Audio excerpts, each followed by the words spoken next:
It's getting sticky, icky. Rappers are telling comedians we need to be more respectful to women. So we gotta sit back and reflect. Yeah.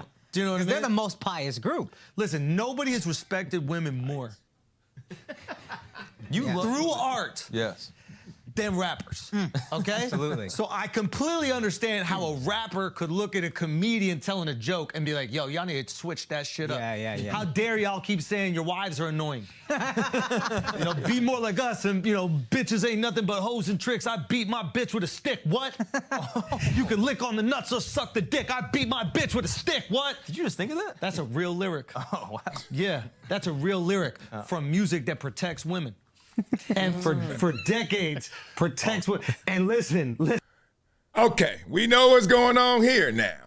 Andrew Schulz responding to the vague diss of comedians talking about black women by Kendrick Lamar. Vague because no names were identified, but a little intentional because Andrew Schulz probably is the poster child for allowing that on his platform as well as doing it his damn self. Let's continue. Listen, right now the guy on top, Kung Fu Kenny. He is the guy on top. He is the guy He is making sure that comedians, he put a law in. Yeah. He put a law in place. All right, let's see the exact line, okay? Don't let no white comedian talk about no black woman. That's law. Now, technically speaking, if we're going off of grammatic English, Okay. he is saying, I can talk about black women, and that is law. Don't let no white comedian talk about no black So woman. he's basically saying all white comedians Are only allowed to talk about black women. exclusively. That's what I'm talking about, Kendrick. We're back. That's what I'm talking about. I got a soft spot for comedians because I love comedians. I actually like the ones that are not funny almost as much as the ones that are funny because you ever heard somebody just bomb it? That shit funny. Okay, let me stop. That's the weak, lazy trick, but we've all done it. Raise your hand, you're guilty. Somebody clowns you on social media and you go to the grammatical part. You go to the, Wiley, you suck too. And they didn't write two O's, they just wrote T-O. And you're like, T-O-O. But I think Andrew does have some points here to make and some points that need to be addressed and talked through because obviously this is a moment for him to capture his fame, fandom, to increase his platform. Because if Kendrick Lamar even implies he's dissing about you, depending on who you are, it's time to raise your hand and say, yeah, he talking about me, and let me run with this. And it seems like that's what Andrew is doing. And for every action, there's an equal and opposite reaction. Don't believe me? Take a listen. Obviously, since Kendrick dropped his album, A Bar and Whacked Out Murals was talking about white comedians and woo. Gary Owens tried to jump on that wave and said what he said and kind of fell to the side. But Andrew Schulz has kind of taken this opportunity to grow his fandom and his following and to me, clout chase. And okay, now that was said with a and clout chase. Should we do into? No, let's give him a little time. Cloud Chase is interesting. I think since the song is dropped or the album is dropped, he's been the loudest person in this mix outside of Drake's allegations to, the record companies and the streaming companies. Yep. Andrew Schulz has been consistently. Okay, so let's go here because this is my dogs. Shay Jackson Jr., shout out to Lil Cube. That's my guy. He said that he was a weird ninja.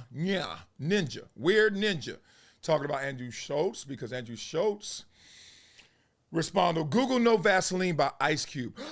Like that emoji, right? After Victor Bays says, comedian Andrew Schulz jokes that he would make love to Kendrick Lamar against his will. I don't think he can stop most people on this planet from having sex with him. Okay? All right, so y'all know where this is going. Really going there. Day in, day out, going in and trying to grow from this. And okay. They call him K-Dot because he reacts to jokes like he's on his everybody got quiet all of a sudden. What happened? Y'all turned the K-Bots off, put them box back on, guys. I was just getting warmed up. Meaning basically maybe there's been a drop in response to him or response towards him. And he's like, what y'all doing? Now, there's still people taking shots at him, but he wants to smoke, as they say. So he's like, where's the smoke? And if you want to respond, to what Kendrick said in the song, although he didn't name no names, I don't think no one had a problem with that, but obviously I feel like you crossed the line. Okay, cross the line is interesting, but let's get to this tweet. Everyone gets these jokes. Also, Kendrick makes rap for dudes under 5'10". Kendrick fans, make sure to include your height in the comments below. If you don't include, I think we can assume. Okay, not all jokes are funny, like I said, but at the same time, does that make you wrong in saying it? Like the effort of saying the joke, you may not achieve laughter, but at the same time, are you a bad person? So right now, we're into a likability conversation. And I would say most people on this planet right now, if you had to say, who you gonna like more, Andrew Schulz or Kendrick Lamar, they're gonna say Kendrick Lamar. So Andrew Schulz, you're climbing uphill with these jokes. They gotta be really funny to just be a little funny. If not, you say something that's a little funny, it's gonna land flat on its face. And especially when you're not even saying a joke, you're just making factual conversation like he's short or something like that. Duh. So now we kind of getting into our feelings. Matt Barnes said he crossed the line. We'll talk about that. When you started talking about taking his manhood and just disrespecting him as a man. Okay, that's part one. Matt Barnes ain't done. We not done. Woo, man, this one. I'm trying not to keep it 2 hours, but damn, they over here talking. Goodness. So after you cross the line and you do all of that, what's next for you? Let's go here. Y'all gonna have to stick with me on this one because this is gang related. Let's go. And now you want to cry about the reaction that you've been getting from the shit you said. I'm not sure what you expected, bro. Comedy is comedy. You know, it's hit or miss, and you've definitely found your lane and got some fame of late and have really been doing your thing up to this point. But you crossed the line, and I think that you're finding out what that means now. This shit is not a game. You're not really just going to go around disrespecting people these days, especially someone to his caliber, who has the love of the entire West Coast by far, but, you know, a lot of love out there in general. So my advice, bro, is just fall back, leave it alone. Let it blow over, because the more you talk, the more shit you're going to get in. I wish you and your family peace and happiness, bro. And a little safety.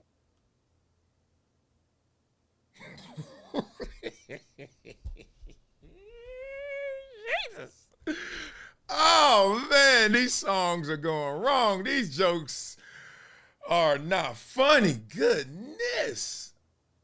When somebody wishes you peace and happiness and safety, I thought the peace already took care of that, man. Oh, damn. Peace and safety? Yeah, because the threats are getting real. Andrew Schulz talked about it. Look, I could keep going clip after clip. You could do your homework on it, take a deeper dive.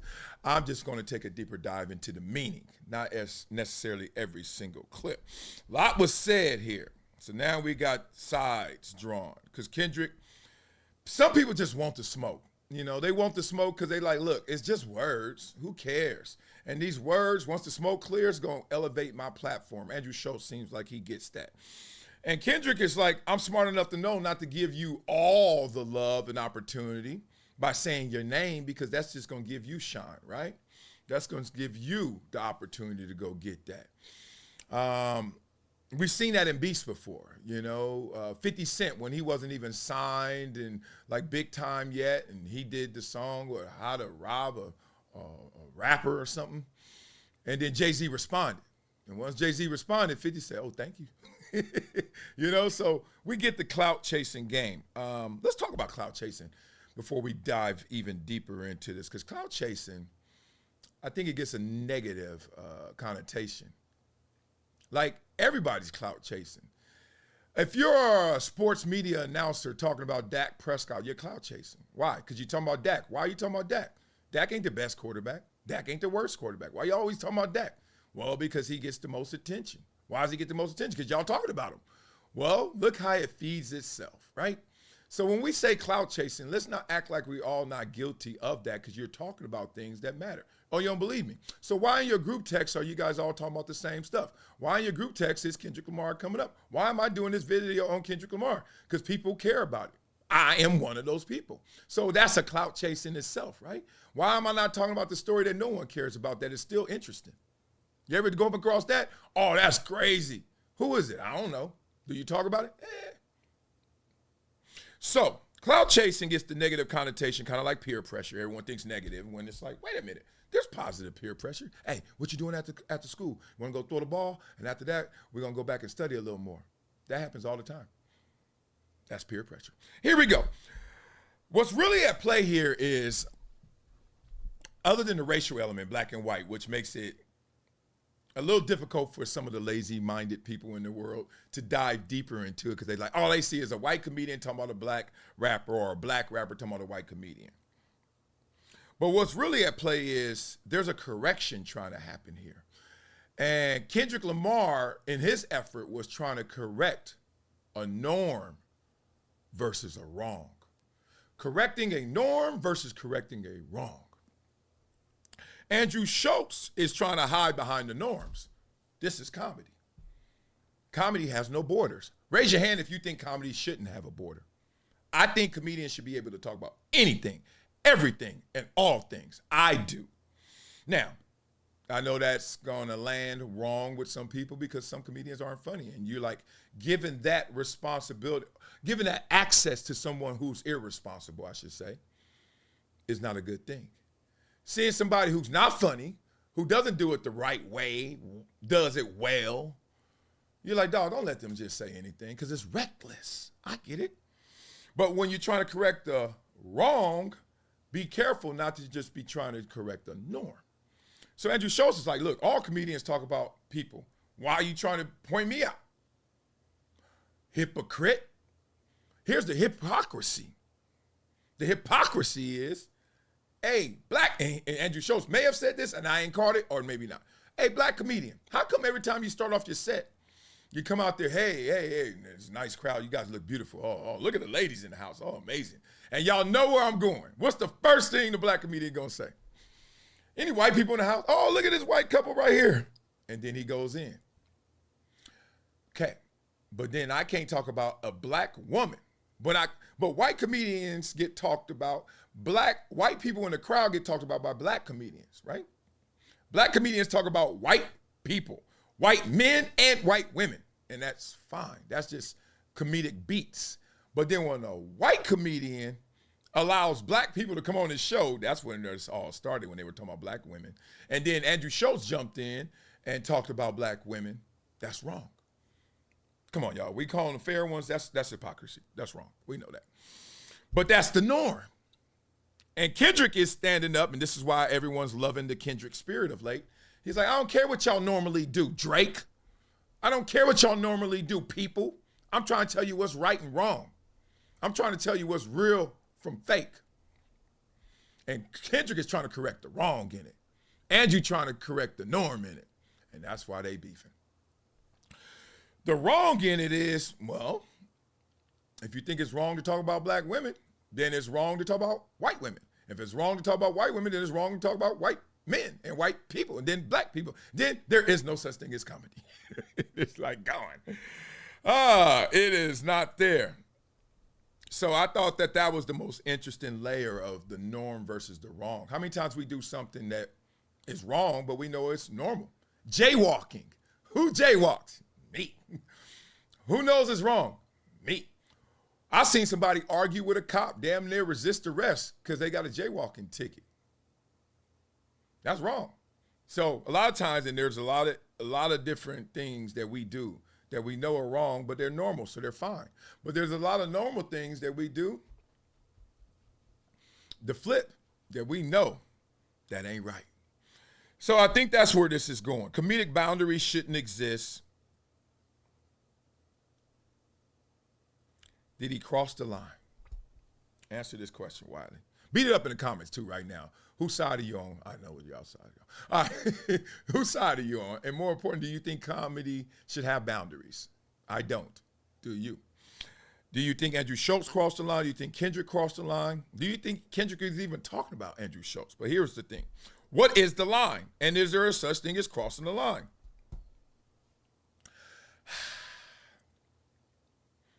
Look, if somebody walked on stage and said, Marcellus Wiley, your mama ain't, I'm like, but I don't care about mama jokes, even though my mama dead. You can say something about my mama, I'm not mad, because what? What does that mean? Like, I know my mama, you don't, and if you do, so what? That's what you think. Like, I don't play the disrespect game easily. Like, it takes a ton, and usually physical, to make me feel disrespected. Not everything feels good, but I also don't get to, like, somebody clowning me doesn't make me want to get mad at them. I'm like, I better have better jokes. I gotta have a better response. Somebody touching me, we gonna have problems. Somebody talking about my family, you just talking about my family. Somebody touching my family, we got problems, right? And I think what Matt Barnes was trying to highlight is like, look, now you found out that there's some problems out here because Andrew Schulz has been getting threatened, which I think is senseless, which I think is wrong, but once again, it's normal in these situations. Nobody should be threatening Andrew Schulz because he's responding to some lyrics. He's responding to what he does for a living. He's responding to the hypocrisy in what he does. Who's going to threaten him for that? Like, why would you even want to? First of all, you talking about clout chasing. You going to threaten Andrew Schulz because Kendrick Lamar may or may not have talked about him. Why are you bowing down and licking up to Kendrick Lamar so much that you just going to let him make you threaten this dude? And Kendrick didn't even say this dude's name, and you probably don't even know Kendrick. Clout chase? I think so. Point being, I just like pointing out all the hypocrisy. That's it, man. I like pointing out all the craziness. I know what Kendrick was saying, even with the double negatives. I know what he meant. And he was just like, look, respect our women. But I'm like, respect people that need to be respected. Respect all. You ain't gonna do that? Well, you ain't gonna respect men too. Shit. Don't get me started. Don't y'all start on me. Y'all need to respect men too. Oh, we ain't gonna respect men? All right, why? Black women, black men, white women, white men. The identity politics, y'all losing it. You know that ain't the way. So Kendrick is killing it right now. Doesn't mean everything he says is law. Doesn't mean everything he says is right. And right now saying that don't disrespect a black woman. What if a black woman is disrespectful? Don't disrespect her? It's called accountability, y'all. You know, simple as that. So Andrew Schulz has some great points. Kendrick has a great intention. He wants to correct the wrongs of this world. But is it wrong to talk about a black woman? It certainly ain't normal because Andrew Schulz found that out the hard way. It ain't normal. Beat it up in the comments. My thoughts are, I think Kendrick was talking about Andrew Schulz. My thoughts are this whole protect black women stuff, I think that's pandering. I don't believe that because look, I know too many black women, good and bad. Some of them don't need protection. Some of them put their hands on you. You know, I told y'all stories about how I don't got beat up. Lord, don't start. But I understand what the spirit of it is, but that doesn't mean it's the same as the intention. Make sure you guys log on to projecttransition.org. You guys see it at the bottom of the screen right there. And if you do it, like Darnell Smith, who made a one-time $25 donation, you support our cause. What is our cause? Our cause is to give kids experiences and exposures so they can see different pathways to success. Simple as that. We take them out their locale, out their neighborhood, out their comfort zone so that they can now have seeds of success planted in them, right? Simple as that. Help us do that by your donation. Make a monthly donation and you will receive a copy signed, sealed, and delivered of Never Shut Up. Yes, this book right here. I will send this book to you, Never Shut Up. Yep, and hook you guys up for hooking us up. I know how the game goes. That's how it is, right? And without further ado, I see y'all in here. Y'all ready to get into it, right? Well, let's get some rap in. Let's get some rap. Let's get some rap. I hope this rap is not copyrighted. Hope you like it. Go get it. Go get it. Go get it. Go get it. Come on, Wiley. Yeah, we talking about Kendrick and Andrew Schulz. Woo! Let's get some, back some, want some, know some, I don't want none. Let's get that. Andrew, you know what you doing. You talking slick, shots at Kendrick's name. Comedy on the mic, but it ain't the same lane, man. K. Dot stays silent, let his bars work. But Schulz keep pushing, trying to stir up dirt. Them jokes, trying to spark flames. Kendrick spitting truth, rearranging the game. Beef in the air, but there's levels to this. One got a pen, the other just riffs. Culture clash loud, comedy versus rap. Wise cracks, dot strap. Streets watching it boil. You know this beef ain't real, it ain't loyal. Kendrick don't need to clap back for the fame. His verses cut deep like a lyrical flame. Schulz playing loud, but the silence says more. K-Dot's crown locked. Can't settle no score. You want some more? You know who I is? Kendrick and Schulz trying to handle their bids, trying to fend their kids, but they got caught up. And this is the way I was brought up. Compton in the house. Kendrick, I hear you spitting. Andrew Schulz taking shots. I think he missing, but I think he hit his target a little bit. But both of them ain't gonna stop until they talk they shit. Pretty good, Wiley. Pretty damn good, boy.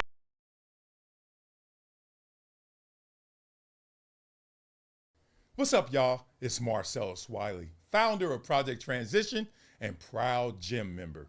I'm excited to share with you an opportunity that will support our kids on their mission to making their dreams a reality. At Project Transition, we believe that real change comes from consistent action and support. That's why we invite you to join our powerful gym membership program that is making a difference every single day. As a gym partner, by giving every month, you'll fuel our mission by providing monthly support that turns into real empowerment and education for underserved youth. Your commitment reduces school dropouts, nurtures communities, and funds impactful programs like the Rising Stars Academy that we share. Together, we can turn potential into prosperity. Join the group of community champions driving change. Your contributions will help aid success by providing essential educational resources, building critical life skills, and fostering community strength. There's no better feeling than knowing your support will ignite hope, foster dreams, and empower the next generation. Join us today and be a part of transformative change. Help our youth become greater than their greatest excuse. Become a gym partner. Thank you.